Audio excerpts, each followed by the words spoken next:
Over 60% of Nigerians are under the age of 35, making it one of the youngest countries in the world. Yet a large number of these young people do not trust their government, which you have to add me to the equation. The way the government will bring you down will frustrate you a lot. Day after day, same problems, same lies, and same bad things. So, in this video, we will discuss the government's nonchalant attitude towards the youth.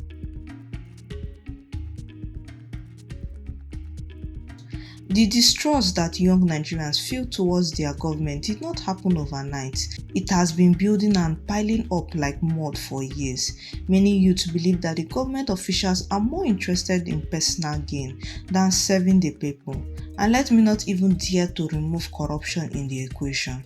According to a recent survey, 85% of Nigerian youths are dissatisfied with the government's effort to fight corruption, because if the same government fight against corruption, then they will have nothing to steal from again. What this means is that out of every 100 young people, 85 feel that the government is not doing enough to stop themselves from stealing or misusing public funds. And this same corruption affects every area of life. It means that money meant for schools, hospitals, roads, and jobs is often stolen or wasted. When young people see this happening, they lose all atom of hope, belief, and faith joined together. They feel that no matter how hard they work, no matter how hard they speak, and no matter how hard they try, the system is fighting against them. This feeling is stronger among those who try to get jobs or start businesses only to be met with demand for bribe or unfair treatment, or even worse, they are fighting infrastructure battles that should be given easily to business owners. Even when you think that the next election will have some kind of positive difference, it will never ever have such. Elections are meant to be a way for people to choose leaders who will represent them fairly. But for many young Nigerians, elections have become a 4-year living proof of solid disappointment.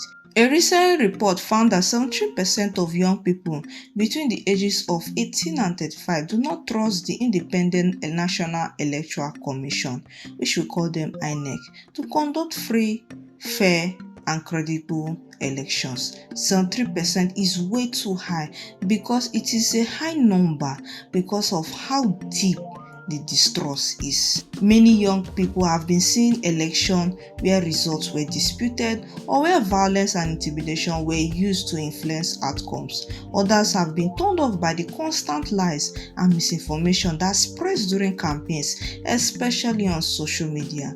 In fact, 94% of young Nigerians that were surveyed said that they have encountered misinformation about political events, and you can add me to that number too.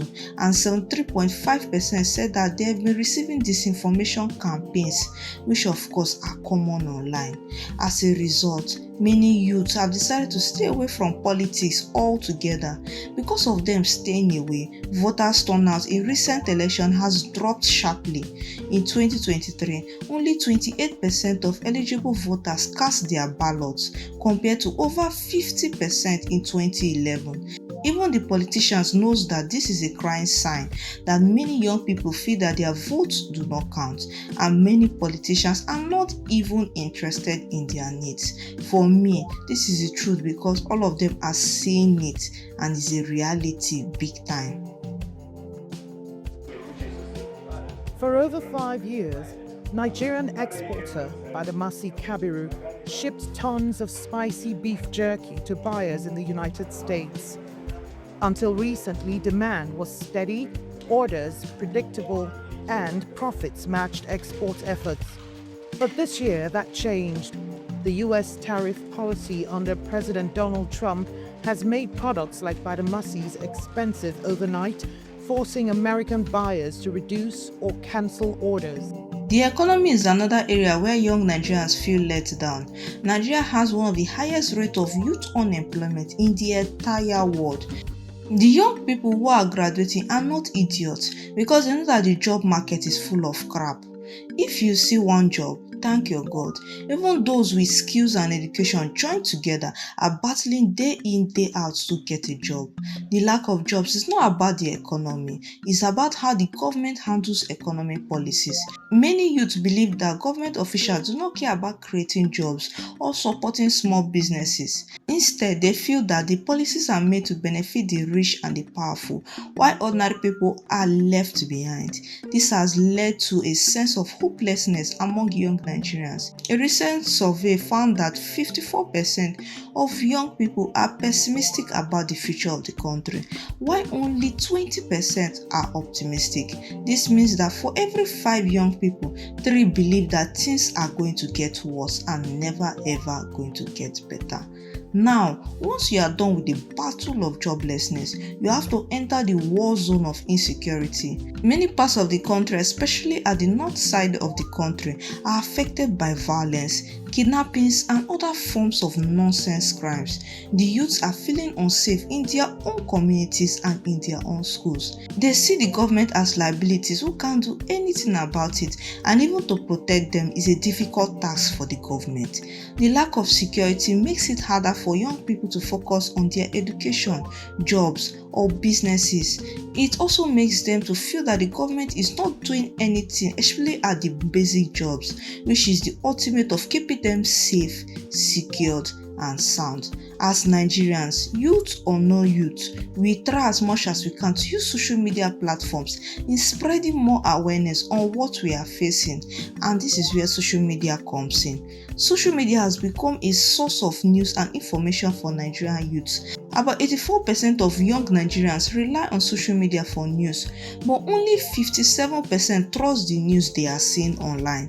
Many are aware that there's a lot of misinformation and fake news all over the platforms. This makes it hard for them to know what is true and what is false. Some online journalists will come online and be posting rubbish and fake news, and to be truthful with you, it is as annoying as it gets. The spread of misinformation also makes it easier for politicians and other leaders to manipulate public opinions. The youth feel that they cannot trust what they read or what they hear, whether it is the government, the social media, or even the media. Be paying every day. I think it will make the government to sit up. In Zamfara, just yesterday, about 40 people this thing. If you charge the government to be paying 50 million for each son, I think the government will wake up. We can't continue. Our people are being killed every day. They are being buried like garbage. Why are we so in hurry to even bury those people? Within 48 hours, you cannot even allow people to come and identify their loved ones and go and bury them. You put them like nothing. The distrust that young Nigerians feel towards their government is real, deep, and it affects every part of their lives.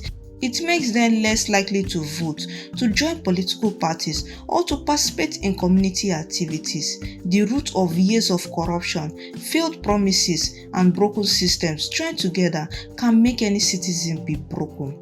They feel that their voices are not needed and that the government will just shut them down easily without stressing themselves. But there is a sign of hope. Our beloved youth are not silent. They are speaking out and demanding change. If the government listens and acts, there's a chance to rebuild trust and create a better future for all Nigerians. The road ahead is not easy, but it is possible. The energy, the creativity, and the determination of Nigerian youths can be a powerful force for change if only the government is willing to listen and act.